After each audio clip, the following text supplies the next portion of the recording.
Muy bien, esta es la segunda oportunidad que tenemos de escuchar a un líder político que hasta ahora no se anima a decirnos si va a ser o no candidato presidencial. Cada día con su afán, güey. ¿No es cierto? Muy bien, por 30 minutos entonces vamos a escuchar la exposición de Pedro Pablo Kuczynski, a quien ya todos conocemos, y después entablaremos un diálogo de 15 minutos. Adelante, Pedro Pablo. Listo.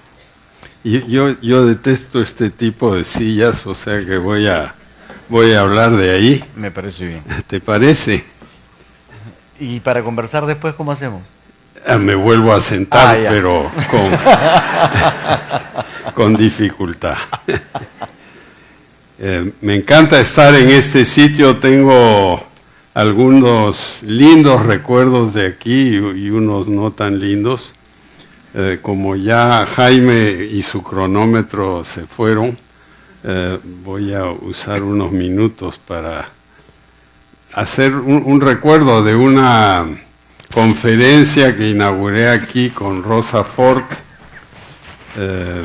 sobre horticultura y jardinería. Yo era ministro de Economía y me encantó salir del MEF y hablar de jardines, que para mí es un tema que realmente siempre me ha fascinado. Y el otro recuerdo no tan bueno fue el del debate presidencial que hubo aquí. Éramos 5 o 6 y se presentó un señor cuyo nombre no voy a mencionar, que tenía un látigo en la mano, ¿no? O sea que la falta de seriedad en el Perú ya había llegado a su cúspide. Bueno, mi tema es aquí educación tecnológica y universitaria, y ciertamente en lo que hemos escuchado en el panel anterior hay un montón de cosas interesantísimas y se desprenden varias. Una de que en la educación técnica estamos hiperdeficientes, y segunda que hay obstáculos absolutamente innecesarios que imponen las regulaciones interminables del gobierno. Entonces yo creo que de ahí podemos partir. Ahora, la educación tecnológica y universitaria yo creo que la tenemos que poner en contexto, porque no es simplemente decir, bueno, vamos a crear buenos ingenieros, buenos técnicos, buenos aprendices, buenas enfermeras. Tenemos que ver el contexto, y el contexto empieza por la educación inicial, la preprimaria, porque si tenemos desnutrición y chicos que a los 2 años no pueden empezar a desarrollarse bien, vamos a vivir muchos años después con las consecuencias. Entonces es fundamental empezar desde abajo. Y se ha analizado por 1000 sitios todos los defectos que tenemos, pero yo diría que en ese nivel educativo tenemos que empezar con la nutrición y la infraestructura. O sea, un chiquito de 2 años que no tiene un buen desayuno, que no tiene un baño, que no le han enseñado a ir al baño, va a ser dificilísimo que aprenda. Entonces, hay que empezar por ahí, y con programas de nutrición infantil que sean locales, para que no traigan cosas de lejísimos que de repente ya están en mal estado cuando llegan.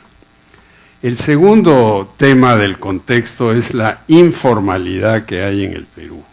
No debemos olvidar que el 63% de la fuerza laboral del Perú es informal, en el sentido de que no tiene beneficios y no tiene futuro de jubilación ni de salud tampoco.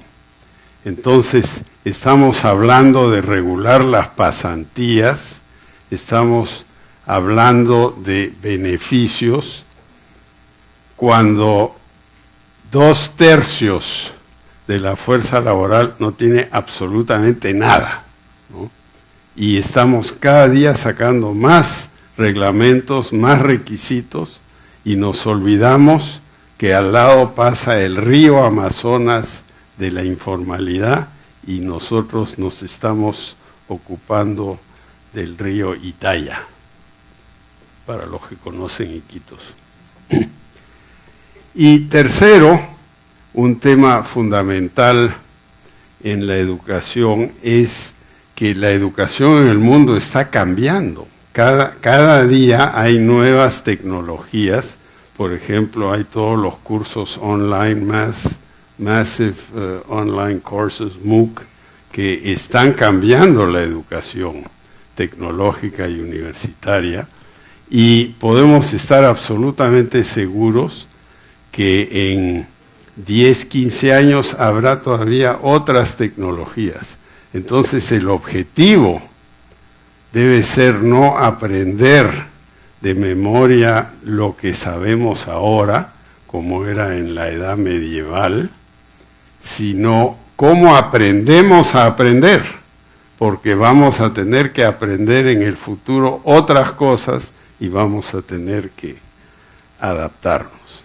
Ahora, vamos a los temas absolutamente elementales, todavía hablando de la educación en general.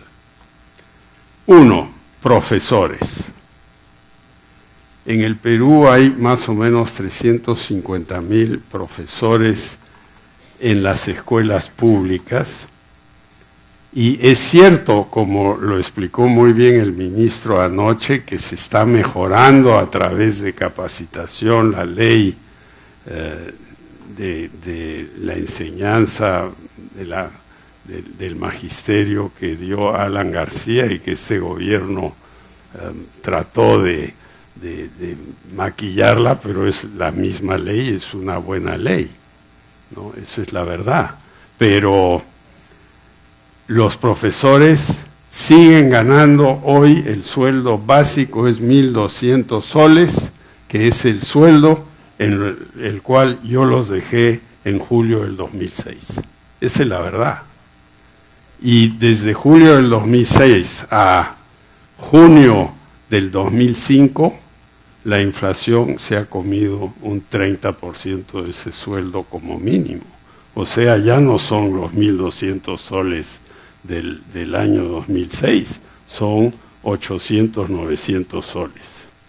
Y pensemos que el producto por habitante hoy, según el cuadro que se mostró aquí, es $11,000 a capacidad de compra, o 8,000 contablemente.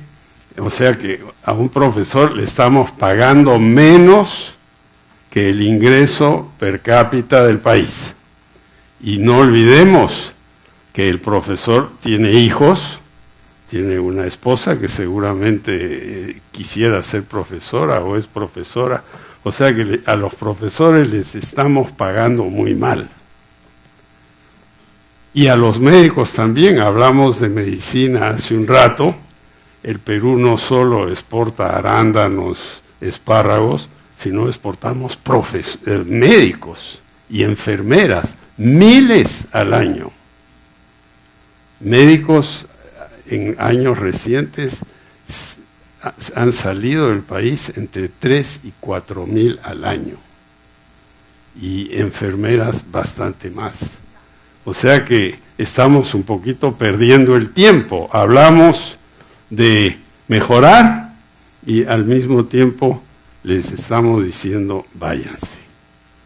Entonces hay una seria contradicción. Segundo, todavía en este tema general, los locales de los colegios.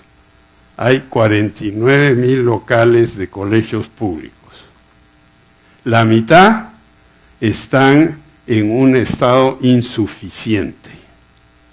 Insuficiente es lenguaje diplomático, ¿no? Porque algunos no tienen baño. Yo he estado en colegios donde el techo es de calamina y los chicos en noviembre, diciembre se están cocinando ahí. Hay un colegio en el cual se interesa mi esposa que está al final de San Juan del Lurigancho. Hay 300 chiquitos, educación inicial, y hay 5 profesoras. Son las mismas 5 profesoras hoy que hace 5 años. Y siguen ganando los 1.200 soles, y el techo sigue siendo de calamina, y las paredes siguen siendo de cartón. Entonces, una cosa elemental que tenemos que hacer es mejorar los locales de estos colegios. Y muchos de estos colegios trabajan 2 turnos, sobre todo en la sierra. Entonces, hay un grupo, llega a las 7, se va a la 1. Viene el siguiente grupo, a las 2 de la tarde, se va a las 8. ¿Qué chiquito va a estar en un colegio saliendo a las 8 de la noche? Tenemos que tener colegios de un turno. Universidad es otra cosa, tecnológico es otra cosa, pero colegios tenemos que tener horarios normales, y va a costar arreglar los colegios, yo diría $4.000 millones, más o menos. Hacemos el cálculo, la mitad están mal, 100.000 por colegio, hay muchos chicos, hay otros más grandes.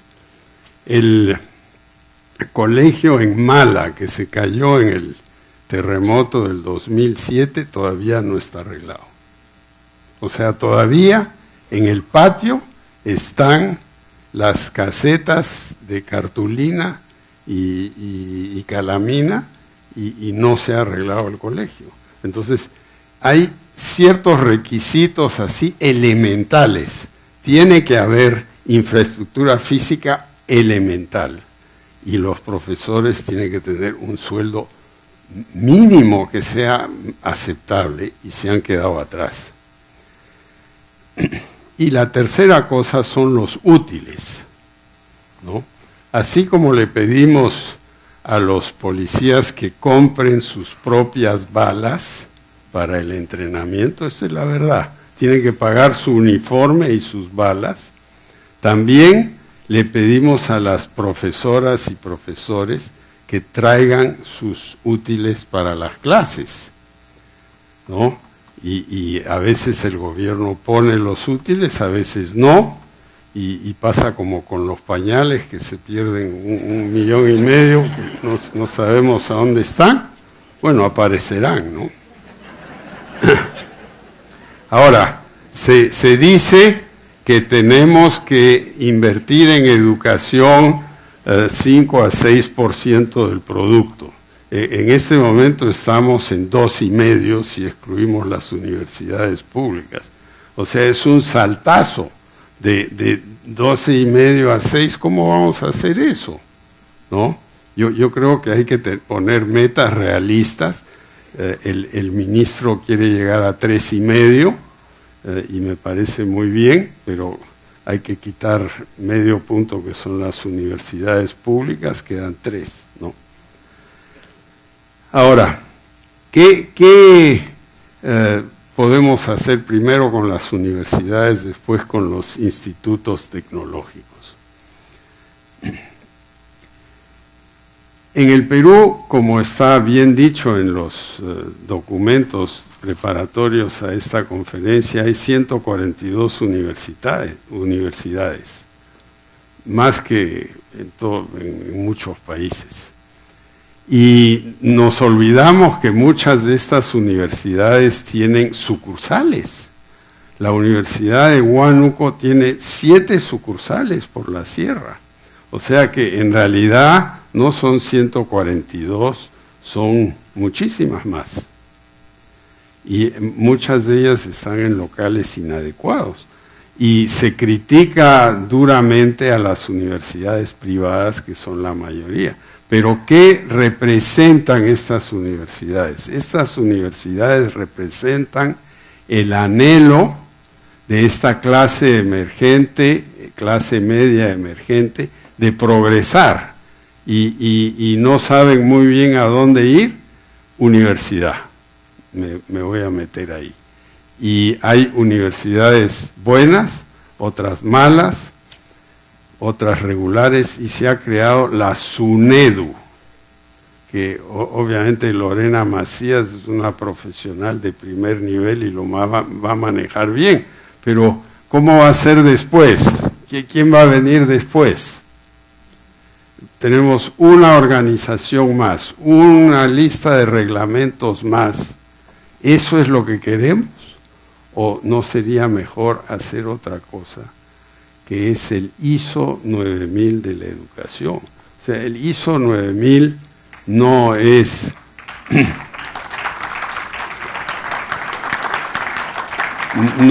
una organización gubernamental, es un esquema internacional que solo acepta calidad.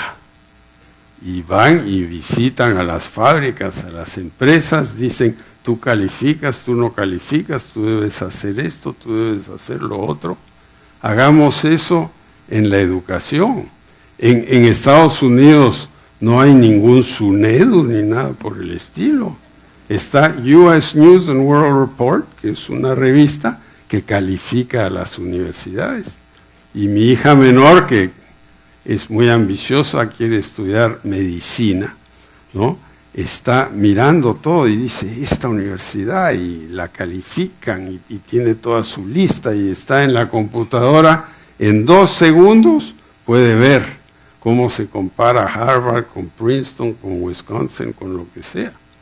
Entonces, yo creo que ese es más bien el camino que crear otra institución que ya se creó, o sea que ya está andando, por ahora anda bien, pero quién sabe mañana andará bien o mal. Lo más probable en el Perú es que andará regular, y lo que seguramente va a ocurrir es que va a ser un obstáculo más, ¿no? Ahora, en el Perú tenemos 2 universidades tecnológicas que son muy buenas. Yo sé que no están en las primeras 500 de América ni del mundo, que son la UNI y la Agraria, pero están aquí en Lima. Y estamos hablando que en provincias no encuentran a gente. ¿Por qué no hacemos lo que ha hecho la Universidad de California, lo que ha hecho la Universidad de Wisconsin? Promovemos sucursales de estas universidades en las regiones del Perú, pero con una diferencia, y es que en cada sucursal se va a tener un directorio de gente del sector privado, de los Juan Stossel del mundo, de los Guimo Garrido Lecas, que les van a decir, bueno, vayan por este camino, ahí va a haber trabajo, la gente gana bien en esto o gana bien en lo otro, pero usemos lo que ya tenemos en vez de crear una cosa nueva. Y eso sería innovador. No tendríamos esta centralización asfixiante que hace que todo el mundo tiene que venir a Lima, hasta los arequipeños vienen a Lima.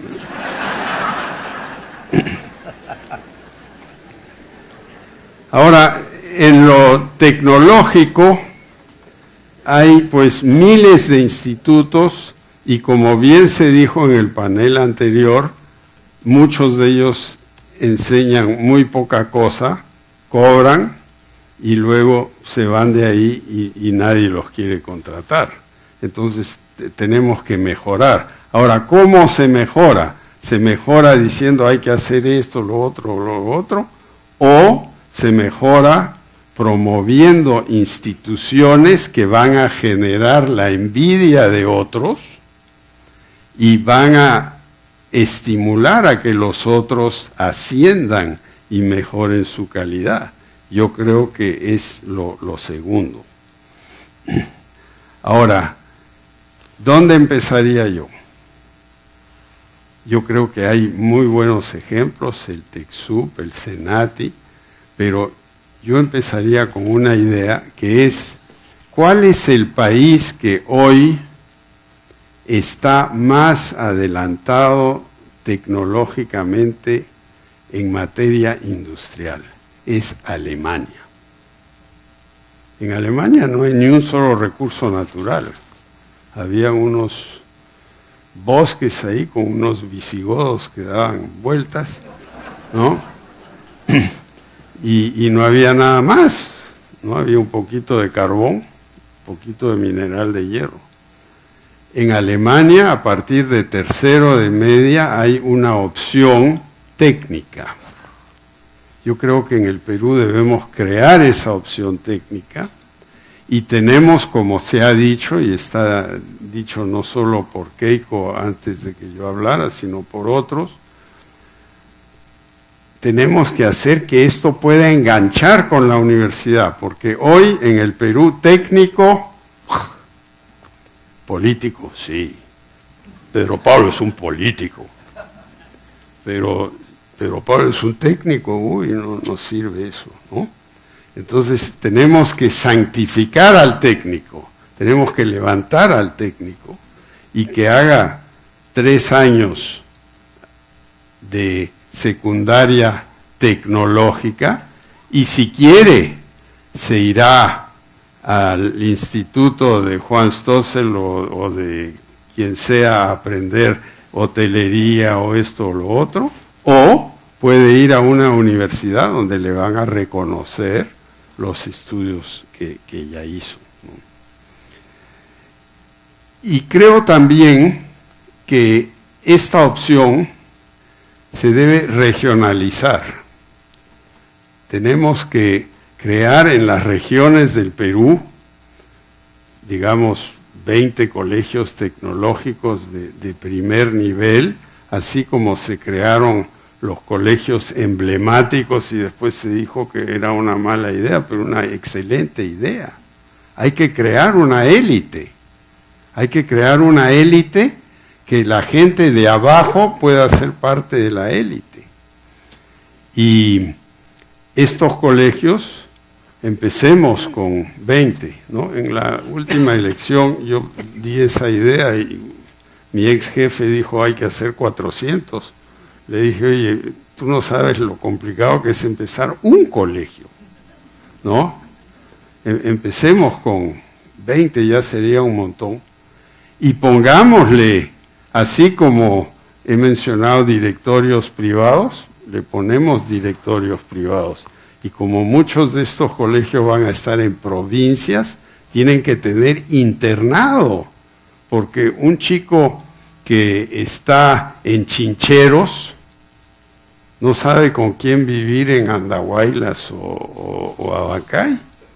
Tiene que haber internado, tiene que tener un área para su jardín experimental si es que estudian agricultura, tiene que haber una sala de máquinas si van a estudiar minería, etcétera. Yo creo que hay que revivir esa idea y hacerla una asociación entre un esfuerzo del gobierno por un lado, que puede poner el terreno, parte de la plata, y el sector privado que va a poner los directores, los miembros del directorio, que van a orientar la calidad y el contenido de la educación.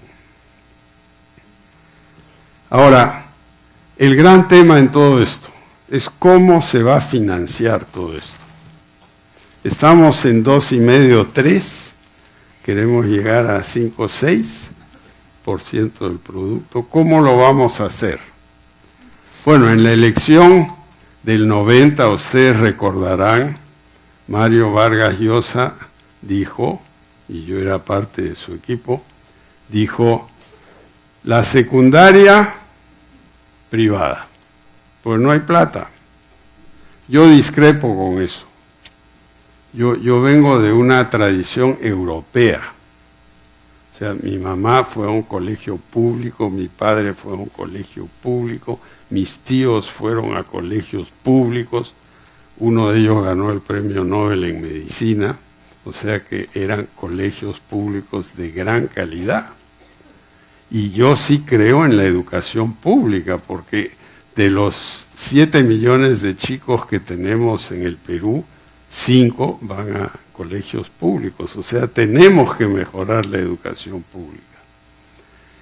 Y la plata tiene que salir del fisco. Pero, ¿en qué invertimos la plata ahora? Los 16% del producto, que es el gasto público, vamos a tener que subirlo a 18, a 19, y tenemos que sacar la plata de algún lado. Y ahí cerramos el círculo, y con esto termino, Enrique, y es que si formalizamos la economía, facilitando que las pequeñas empresas sean parte del sistema tributario con impuestos más bajos, pero que todos pagan algo, entonces la recaudación va a llegar a 19-20%. En este momento estamos atracados en 16, por ahí, ¿no?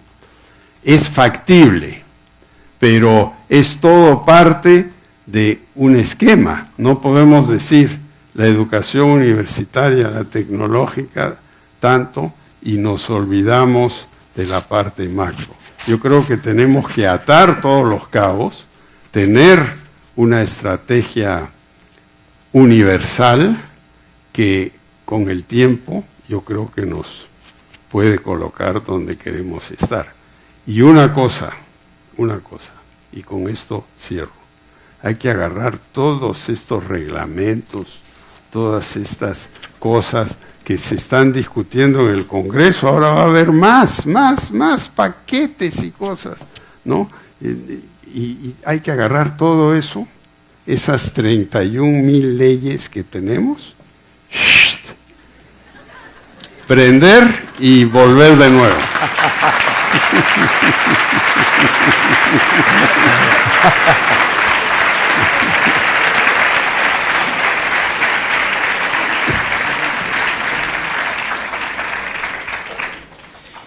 Muy bien, muchísimas gracias, don Pedro Pablo.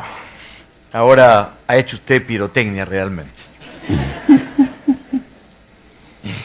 Justamente era el tema económico, habida cuenta del currículum de haber sido ministro de Economía, primer ministro, o sea, usted bueno, no nos primer puede... ministro accidental. Bueno, pero no accidentado, entonces conoce el tema. Sí.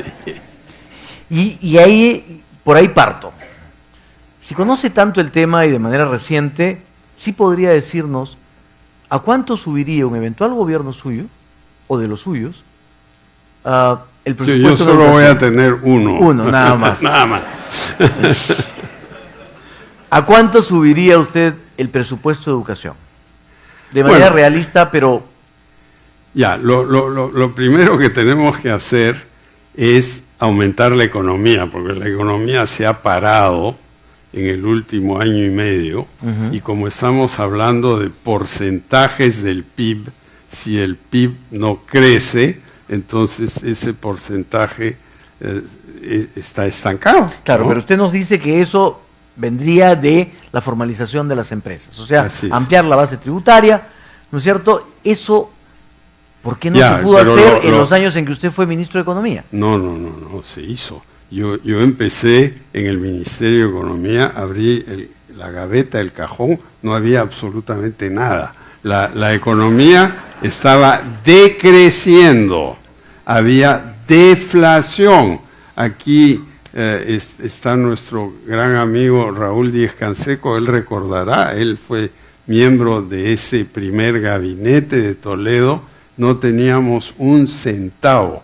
Nuestra prioridad era revivir la economía y eso lo logramos hacer en el plazo de 6 meses. Pero amplió la base tributaria, estableció la base tributaria, algún tipo de impuesto absolutamente, para que se formalizaran los informales. Para recordar un poquito de historia, cuando llegamos nosotros, la base tributaria a raíz del RUC sensible y de otras locuras que se cometieron al final del gobierno anterior, era 11% del PIB y a los 2 años lo teníamos en 15 y terminamos con 16. ¿Y cómo hicimos eso? Bueno, trabajando en la SUNAT, donde estaba Beatriz Merino, Nail Hirsch, etcétera, teníamos metas cada trimestre. Eliminamos el impuesto de solidaridad, 5% a la planilla, ¡chao! chao compinche, se acabó, ¿no? Y la planilla empezó a subir porque se quitó el impuesto. Y al año me volé la mitad del impuesto a la cerveza con la oposición del ministro de Salud en el gabinete, y un año después recadábamos lo mismo. ¿Por qué? Porque ya la gente no tomaba cañazo ilegal, estaba tomando su chela. Muy bien. Y ahora, en una eventualidad de que llegue al gobierno, ¿qué impuesto se va a tumbar? Lo que queremos hacer es simplificar impuestos, ¿no? Lo que estamos proponiendo es para las pequeñas empresas que se formalicen un crédito tributario por cada trabajador con beneficios que contraten y un impuesto a las utilidades de 10% por 10 años, 10 por 10. Eso es muy distinto del 28 que hay ahora, más el impuesto a los dividendos, lo que te da 33. 33 es leonino. En Inglaterra es 22, ¿no? El único que está en esos niveles es Estados Unidos. Ni China cobra 33. Don Pedro Pablo, vamos ahora a entrar al tema de educación, pero tengo una curiosidad periodística, porque usted ha dicho que se vienen Cuidado los paquetes. con esas curiosidades no. periodísticas. Dice usted que se vienen ahora muchos paquetes y que usted ya sabemos lo que va a hacer y hay que llamar a los bomberos. Pero, ¿eso quiere decir que usted no está de acuerdo con esta delegación de facultades? Bueno, eso no es el tema de este seminario. Por eso venía la curiosidad, solamente dígame sí o no y pasamos a otra cosa. Yo creo que está bien pedir facultades para los temas de seguridad, que además se aprobaron anoche. Yo creo que en el tema de economía, cuando se empieza a hablar de reforma tributaria, se sabe a ciencia cierta que es aumento de impuestos. Y eso en este momento, con una economía que crece al 2 o 3%, es tabú. No debemos aumentar impuestos. Muy bien. Tenemos que meternos en la cabeza que bajando tasas tributarias vamos a recaudar más. Es al revés de lo que se piensa. Muy bien, ahora sí, le pregunto, ¿usted modificaría la ley Mora o la suprimiría? ¿La ley cuál? La ley Mora, la ley de la reforma. La ley del general Mora. Sí. ¿La modificaría, la suprimiría, la derogaría? Yo creo que estamos yendo por mal camino ahí. Yo creo que estamos todos de acuerdo que hay que mejorar la calidad de las universidades. Estamos todos de acuerdo que la asamblea de rectores es algo que se habían eternizado ahí. Pero crear la SUNEDU, crear más obstáculos, ese no es el camino. El camino es el ISO 9000 universitario, que los chicos puedan ellos mismos decidir a dónde van. De acuerdo, entonces, ¿la modificaría o la derogaría? Bueno, yo derogaría un montón de leyes como ¿Entre dije, ellas esa? ¿no? Probablemente esa también. ¿Y eliminaría el SUNEDU? Probablemente sí. Porque si es un obstáculo, no tiene sentido tenerlo. Yo mantengo la superintendencia de bancos, ¿no? La superintendencia de bancos que se quede, el Banco Central que se quede, ahí con todos los problemas en la salud que tenemos, que acaba muy bien Guimo de explicar todo esto, eso tenemos que hacer un cambio radical. Tenemos que tener un sistema de salud pública, uno, y con la opción de que se acredite los servicios que se toman en el sector privado. Muy bien. Ahora, usted dice crear sucursales de las mejores universidades de Lima en provincias. Tecnológicas, técnicas. Sí. Ha mencionado usted la UNI y la agraria. Así es. Muy bien, y que tengan directores privados regionales. Perfecto. Regionales. ¿Esto significa la privatización de esas universidades no, o significa una alianza público-privada a ese nivel? Significa una alianza público-privada a nivel regional. La agraria tiene muy buena fama, la UNI también, pero están en Lima. y los ingenieros están en Arequipa, están en Trujillo, están en la Amazonía. Se puede crear sucursales en vez de hacer lo que hemos hecho, que es más y más y más y más universidades que tecnológicamente, según el panel que acabamos de escuchar, son deficientes. Muy bien, ¿y quién financia esas filiales si tienen participación privada? Le va a pedir a los privados que... El Estado va a poner la universidad y el directorio será privado y si quieren tener una participación pueden tenerla. Pero no es la privatización ni de la UNI ni de la agraria. Yo, como dije, creo en la educación pública. ¿Y va a permitir usted que los tecnológicos puedan hacer, los institutos tecnológicos puedan hacer lo mismo desde Lima hacia provincias? Sí, claro, pero... Pues que ahora no lo pueden hacer. Pero yo creo no pueden que crear filiales hacia afuera. No, pero todo eso... ¿Qué significa eso? ¿Los desaparece? ¿O les da alas? Desaparecemos. ¿A quiénes desaparecemos? Tenemos que ser libres. O sea, desaparece la regulación para eso. Sí, lo único que queremos es que los chicos sepan qué cosa es un lugar de calidad, nada más. Y como son empresarios los que están detrás de esos institutos, ellos no se van a meter a hacer algo que les va a dar una pérdida. Quieren ganar una rentabilidad sobre su inversión. Ellos mismos se van a ocupar de decidir. Raúl ha puesto ahora en Miami su universidad. Me imagino que él piensa que ahí puede ser rentable. Él sabe que al principio va a costar y de aquí a 5 años de repente da buenos resultados. Él ha tomado el riesgo. Ahora, usted habló de la certificación. Sí. Muy bien. Se certifican y las que no se certifican, las que no alcanzan la certificación. Pues los chicos no van a querer ir ahí porque van a ver, aquí dice ISO 9000 o no dice. No dice, ay no, pues oye, ¿para qué voy a ir? ¿No? ¿Ah? Muy bien.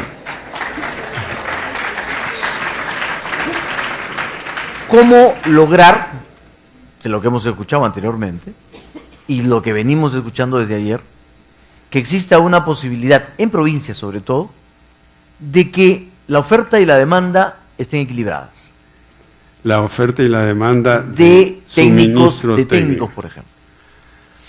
Yo diría que eso va a tomar tiempo, porque crear buenos técnicos, buenos ingenieros toma tiempo, y no es solo un tema de provincias, es un tema de Lima. Yo, por ejemplo, puse un sauna en mi casa, ¿no? Y bueno, se olvidaron de la conexión a tierra. Yo estaba sentado ahí, ¿no? Estaba sentado ahí y de repente, ¿no? O sea que tenemos el problema aquí también. Muy bien, pero usted ha hablado de que es el sector público el que, por ejemplo, va a financiar la expansión de las universidades. De las dos tecnológicas. ¿Solamente dos? Esas dos. Nada más. Que son las más prestigiosas. Se va a molestar San Marcos. Se va a molestar la Católica. San Marcos también, pero San Marcos no es una universidad tecnológica, salvo en los aspectos de ingeniería y medicina. Muy bien. Mi papá fue profesor de medicina en San Marcos, en San Fernando. Pero yo le quiero preguntar, ¿y qué le va a exigir al sector privado usted en un eventual gobierno? Con respecto al tema educativo y concretamente al tema tecnológico. El sector privado va a hacer los centros de enseñanza que quiere hacer. Por ejemplo, aquí estuvo, no sé si han tenido alguien de Innova, ¿no? Pero Innova ha tomado su riesgo, ha hecho sus colegios, tiene 25 colegios, más o menos 25,000 alumnos, exitosísimo, y tiene estándares altos. En la prueba PISA de los colegios Innova están al nivel de Shanghái. O sea, que estén libres todos de hacer lo que quieran, pero tienen que estar sujetos a poner su ISO 9000 en la puerta. Ahora, yo le preguntaba a Keiko Fujimori un tema que es interesante. Piura, el gobernador regional de Piura me decía, tengo 18 tecnológicos que dependen de la región y no sé qué hacer con ellos.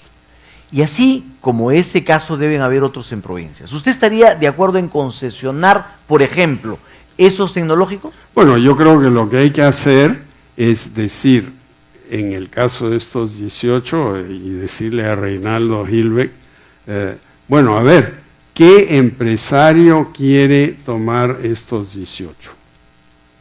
Concesionarlo. Concesionarlos. Ahora, la educación no es solo una cuestión de rentabilidad, es también una cuestión de apoyo público. Entonces, la universidad agraria aquí no es una propuesta de rentabilidad, la rentabilidad es para la sociedad.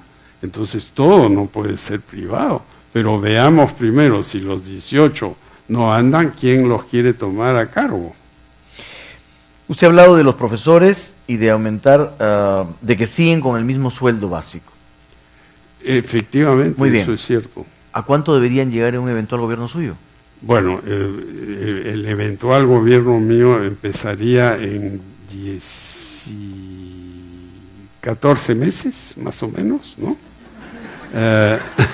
¿14? Y inmediatamente yo creo que hay que hacer un aumento general a los profesores de 200 soles para ir de 1.200 a 1.400 de partida. ¿Sin evaluación?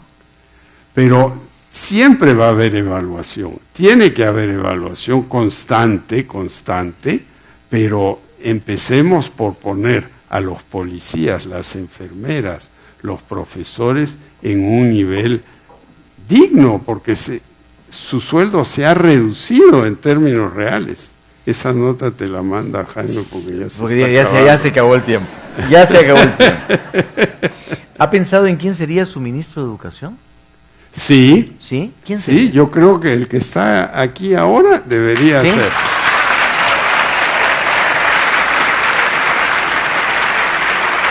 ¿Usted se lo va a pedir? ¿O se lo está pidiendo públicamente ya? Ya se lo he pedido públicamente, yo lo conozco muy bien porque él trabajaba en el MEF cuando yo llegué y abrimos la caja juntos y no había nada. O sea, él ya sabía a lo que se metía en este gobierno. Sí, claro, él me habló cuando regresó. ¿Y ya para le aceptó tomar ser? ¿Ya se le aceptó la posibilidad? No, ¿qué me va a aceptar si a mí no me han elegido?